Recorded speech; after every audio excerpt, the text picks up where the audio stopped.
truly going to be 100% once the season gets going, nicks and bruises. But we have one game until bye week. So I know the team knows that, and we're going to push through. What have you learned about that, just physically and mentally pushing through the 18 you guys played, I think, without interruption too? Just what are some lessons that you've taken away as a veteran? Yeah, well, each week is kind of like a building block. If you don't take care of yourself week 3, you may not feel the consequences week 4, but you probably will week 8. So continuing to stay consistent with all those things as far as taking care of your body, nutrition, sleep, all those things add up. What's the tougher part? Or is there a more important side of it? The mental side, physical side? It's hard to say. I would say that it's a balancing act. It's all inclusive, got to take care of all those aspects. One part of that is missing, I think, it makes it a lot tougher to handle. When you went back and watched the film from Saturday, what did you take away from it, good, bad, or otherwise? Yeah, well, I feel really good about the way our team played, in all honesty. We fought our ass off. We did, battled, and, a couple mistakes on my end, a couple mistakes as a unit. But we're getting those things cleaned up, and I'm proud of the way those guys battled, and we're going to use those positive things, take away from that game, and transfer it on to Minnesota.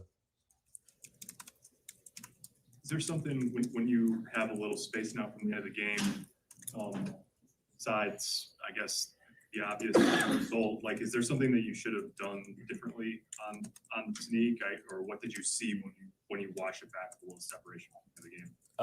The fumble play? Yeah.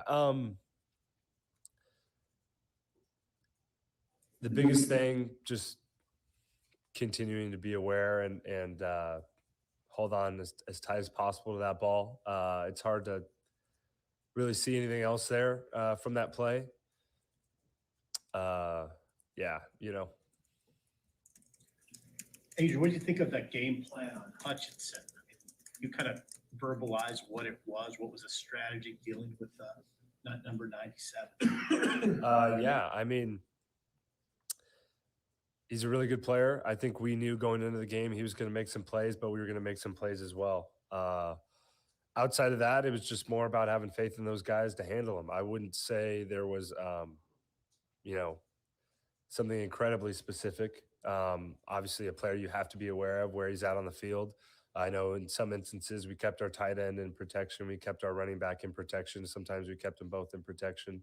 And maybe they chip the defensive ends, little things like that. But just a guy you got to be aware of. Corcoran said that some of the game plan was to funnel him upfield and maybe he would step up in the pocket. Yeah, that's accurate for sure. Letting those guys wheel him around me and continuing to step up in the pocket. That's some of that's every week. This past week, those guys were pretty wide and they would definitely pin their ears back and get up the field. With all the close losses that you guys have had, some teams might not be able to bounce back, but you're confident that you guys can. Why are you so confident in this group of people? Yeah. Part of it's the work we've put in. Part of it is what I saw today in practice, what I saw the week after we lost to Michigan State. This team knows how to battle. They do. And we still, despite our record, know how good of a team we are and what we're capable of. We still have some big games on the schedule, and the biggest one's Minnesota. Lucky enough, we play in a great conference where each week is another great opponent, and these guys are ready, ready to answer the call, and we haven't given up on each other. So a lot of confidence in these guys, and I know it's mutual between all of us. A little bit on Saturday about trusting Greg Austin to have guys ready. What have you seen in particular from Bryce over the past couple of weeks? Obviously, he got benched and then got thrown right back in there in the middle of the big game. Yeah, well, he's not alone in an experience like that. And Ben Hart's well equipped to handle it. And Coach Austin has done a good job of making sure that room is really competitive right now. And I thought he did a really good job of stepping in when he was called on in this last game. And, it's a grind. It's challenging mentally, challenging physically, and I know Ben Hart's answered that call. Adrian, you mentioned that he's not alone in that experience. What did you learn from having that same last year? Yeah, it was challenging from a competitive standpoint. Obviously, like I said earlier, mentally, physically. For me, some of those lessons were different, I think, than this particular example.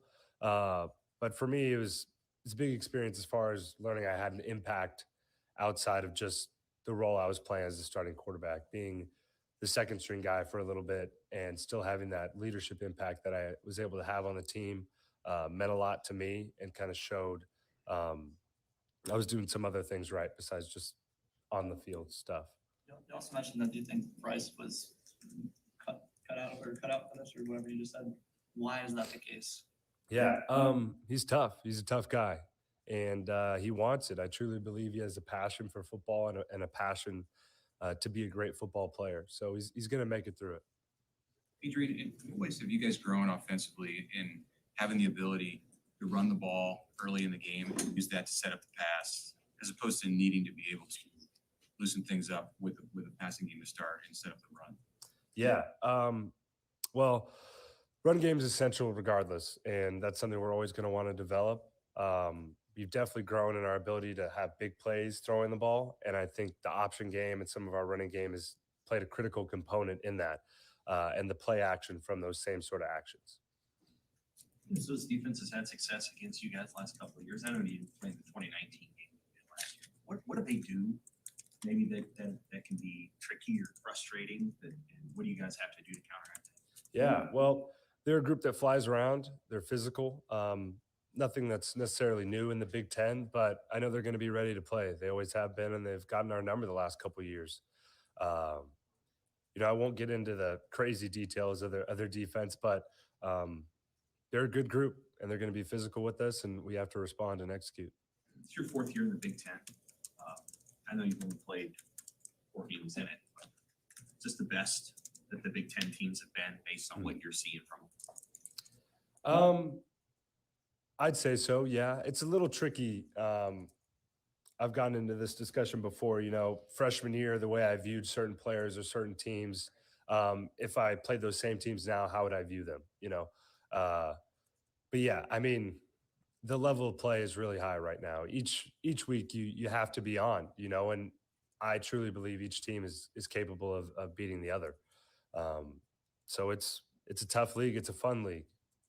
You guys are playing better than you did in 2018 by some margin, you agree. Oh, 100%. And yet you guys have fallen short in some of these games. So does that tell you something about how much better the league is, that you guys are playing better than you did back then and it's still not quite enough? Yeah, I would say so. But also our team is a really good team as well. And, I know you guys have heard it a million times, but a couple of those plays we get cleaned up, we could be in a different spot. Adrian, your teammates have really praised you since the game ended Saturday night for just your toughness and Turner saying you're a tough son of a bitch.